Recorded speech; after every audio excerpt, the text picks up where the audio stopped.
Acento Ainaga, literatura sonora. Amor de hijo, relato de Ana Grandal.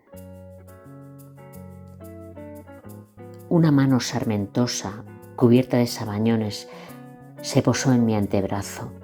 Casi me mata del susto. Ha venido a verme mi hijo. Apenas visibles, enterrados en las bolsas purpúreas de los párpados, los ojos de Lola Lapelos parecían enfocar con mayor intensidad que de costumbre. Ha venido a verme mi hijo, repitió con voz de vino barato. En realidad me había pillado en un mal momento para lanzarme ese bombazo tan inesperado.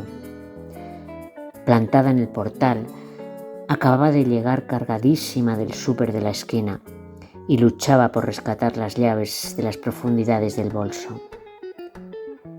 Esa es una buena noticia, ¿no? Me buscó y me encontró, mi hijo. Bueno, luego me lo cuentas mejor, ¿vale? Por fin habían aparecido las condenadas. Abrí la puerta del viejo inmueble y subí como pude las bolsas de plástico al segundo piso. Me había mudado al centro hacía 4 meses, justo después de la separación. Elegí esa zona porque podía ir andando hasta la delegación de Hacienda. Consideré que después de 5 años de madrugones inclementes y de agobios humanos en el tren de cercanías, merecía el grandísimo lujo de llegar al trabajo dando un paseo. Además, en aquel momento era lo único que tenía claro. El barrio es muy animado, nada que ver con los anónimos bloques de viviendas en los que Luis y yo descubrimos el tedio absoluto de nuestra vida en común. Tiene gracia que la gente piense que detrás de un matrimonio roto debe haber una fulana o un maromo con dinero. Hasta Luis no pudo entender que la razón de nuestro fracaso fue sencillamente la falta de amor. Pero no solo Luis, como si fuéramos los protagonistas de un novelón sentimental, nuestro círculo de amigos me retiró el saludo, repudiándome como una apestada, cerrando filas en torno al pobre hombre despechado. A pesar de todo, no me arrepiento. No podía soportar por más tiempo aquel teatro cotidiano, la insensatez de seguir avanzando hacia ninguna parte, el absurdo de continuar ese cuento ficticio. Al llegar a mi pisito de alquiler y sentir el bullicio de la ciudad, fue como si se me abriera el cielo, aunque he de reconocer que solo he encontrado otro tipo de soledades. A mi alrededor se mezclan inmigrantes hacinados en cuchitriles que van y vienen, nunca los mismos, pero todos tan parecidos. Estudiantes alocados que me ven como una carroza bien pensante sin el más mínimo interés. Matrimonios ancianos, anclados en su pasado de barrio blanco, tan desconfiados como si acabasen de llegar del pueblo. Y durmiendo entre cartones, en el escaparate interior de la cristalería junto a mi casa, Lola Lapelos. Durante el día se pasea con su carrito rebosante de cachivaches por las estrechas calles del barrio. Y al caer la noche, monta el campamento en su refugio, rodeada de reflejos titilantes, siempre con su inseparable brick de tintorro. Confieso que, en un primer momento, me consoló la constatación de que existían personas cuya situación no podía ni compararse con mi relativa desdicha. Pero también me sentí turbada por un sentimiento confuso. en algún momento de mi vida yo podría estar en su lugar. Nunca se sabe. Intenté relacionarme con mis compañeros de trabajo. A pesar de llevar juntos desde hace años, podría decirse que fuera del ámbito laboral éramos unos desconocidos. El caso es que las copas tras nuestra jornada diaria terminaban pronto. Quien más y quien menos tenía a alguien que le esperaba en casa. No había nada de extraño en ello. Hasta hace bien poco, yo también pertenecía a ese club. Un día, en mi pequeño hogar, me encontraba yo enfrentándome a un problema nuevo para mí: la incapacidad de cocinar para una persona sola. Es realmente difícil, sobre todo si estás acostumbrada a guisar para más de un comensal. Adaptar tus recetas de toda la vida a unas cantidades que no te fuercen a estar comiendo lentejas durante una semana. Siempre me sobra comida y a mí me horroriza tirar alimentos a la basura. ¿Y por qué no?, pensé. Lola la pelos.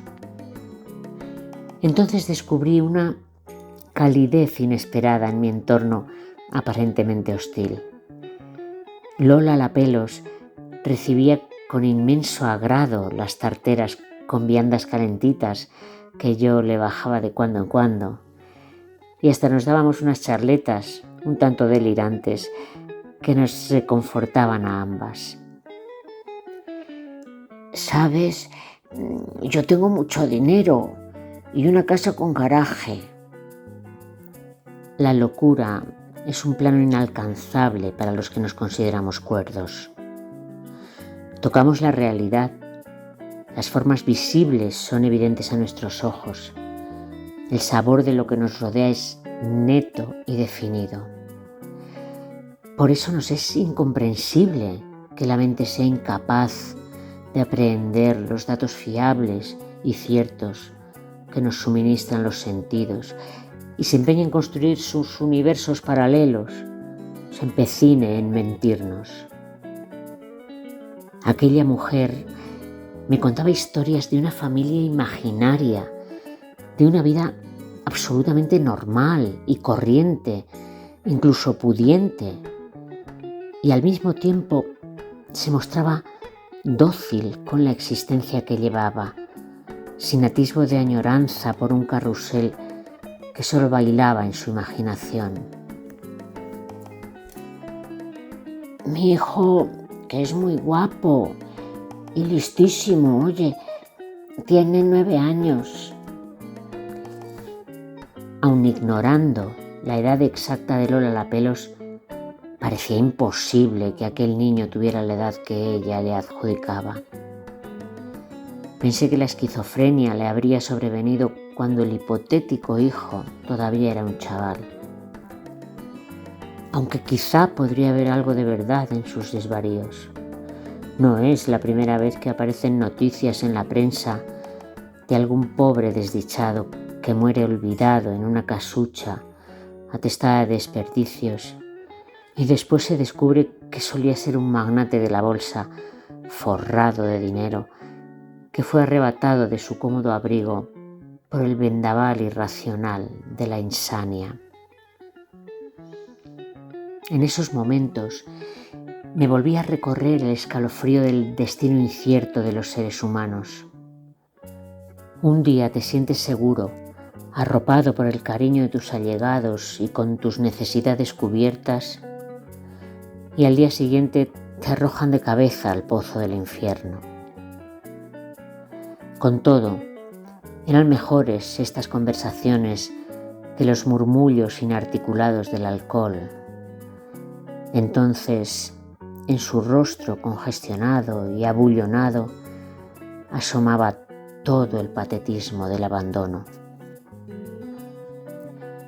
Tras colocar la compra en sus respectivos armarios y cajones, me tomé un café cargado y cavilé acerca de la visita del hijo de Lola la pelos. ¿Cabría la posibilidad de que, de nuevo, se lo estuviese inventando todo? No, su voz era firme y de algún modo lúcida. ¿Y por qué no iba a ser cierto? Mi madre no reside en esta ciudad, apenas la veo, pero sé dónde ubicarla. Aunque no anhele vivir físicamente con ella, es una presencia constante y tranquilizadora. La mujer que me dio el ser y me cuidó más allá de cualquier razón.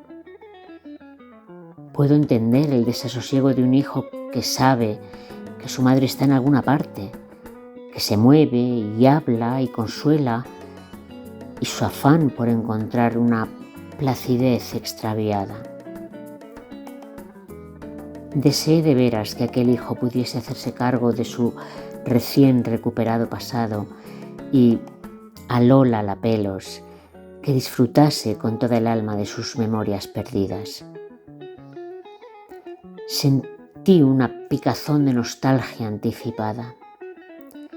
Iba a echar de menos el desaliño de sus harapientas ropas, el mugriento gorrito que intentaba sin éxito contener su mata de cabellos canosos y el agradecimiento sin límites por mis pequeños cuidados. Antes de acostarme, me echo el último pitillito asomada a la ventana, una costumbre que se me ha quedado de mi convivencia con Luis, que como buen exfumador aborrecía el más mínimo olor a humo. Fue la noche siguiente al día en que Lola la pelos me confiara la súbita aparición. Un alboroto llamó mi atención hacia la acera del portal. Me quedé atónita. 3 hombres estaban moliendo a palos a Lola, que hecha un ovillo delante de la cristalería apenas tenía ya fuerzas para gemir. La violencia de aquellas bestias era espeluznante. Cubiertos con pasamontañas y con chupas y botas negras, descargaban sin piedad golpes de una contundencia que parecía sobrehumana. Algo brilló por efecto de la luz de las farolas. Eso fue lo que me sacó de mi estupor. ¿Pero qué hacéis, hijos de puta? Se quedaron paralizados, como en una instantánea del horror. El que llevaba la navaja hizo un rápido movimiento. Mis ojos, fijos en el acero mortal, advirtieron que alrededor de la muñeca llevaba una gruesa cadena de la que colgaba una siniestra calavera dorada. Grité y me giré para llamar a la policía, mientras pedía, entre jadeos ansiosos, que por favor mandasen una ambulancia con urgencia. Sabía que ésta llegaría tarde. En efecto, cuando bajé, todo había terminado. La calle estaba desierta. Me arrodillé junto a Lola, pero no quise tocarla. ¿Para qué? Enseguida sonaron las sirenas. Por mi declaración, la policía dedujo que la mala suerte le había tocado esa noche a Lola, pero podía haberle caído a cualquier otro vagabundo. A los skins lo mismo les da uno que otro, siempre que estén solos y lo suficientemente borrachos como para no poder defenderse. A la mañana siguiente no fui a trabajar. Hervía la rabia dentro de mí, una pira que habría consumido el edificio entero si hubiera sido capaz de materializarse. De nuevo, el destino, con una crueldad espantosa, desgarraba de un zarpazo una vida que acababa de cambiar el rumbo, que se abría a la esperanza. No podía dejar de pensar en que si el hijo hubiera aparecido antes, el corazón de Lola seguiría entre nosotros. Qué tremenda engañifa es la existencia, qué ruindad esconde tras cada recodo. Decidí llamar al Instituto Anatómico Forense para saber dónde enterrarían a Lola. A fin de cuentas, Era la única persona que, en los últimos tiempos, había sido algo más que una presencia indiferente en los acontecimientos de mi vida, una especie de amiga o algo así. Sentía que debía despedirme con más sosiego. Me dieron el teléfono de la funeraria que se iba a hacer cargo del cuerpo de Lola. Tras unos timbrazos, una voz amable me indicó la fecha y el lugar del entierro. Me sorprendió que hubiese tanta gente. Supuse que la familia se habría enterado de algún modo. Un hombre maduro, impecablemente vestido, arrojó un puñado de tierra al suntuoso ataúd. Después de todo, los orígenes de Lola sí estaban impregnados con el color del dinero. Me alegró que, a pesar de cómo se hubo desarrollado la vida de Lola, el marido decidiese darle una sepultura tan dispendiosa. Se le acercó un joven de pelo rasurado, visiblemente compungido. El hombre le rodeó con el brazo. Aquel era el hijo tan tardío, tan traicionado. Un sollozo le descompuso la cara, pero al llevarse las manos al rostro para ocultar su dolor, en su muñeca comenzó a balancearse el rostro sardónico de la muerte, la dorada efigie de una sonrisa desnuda y eterna.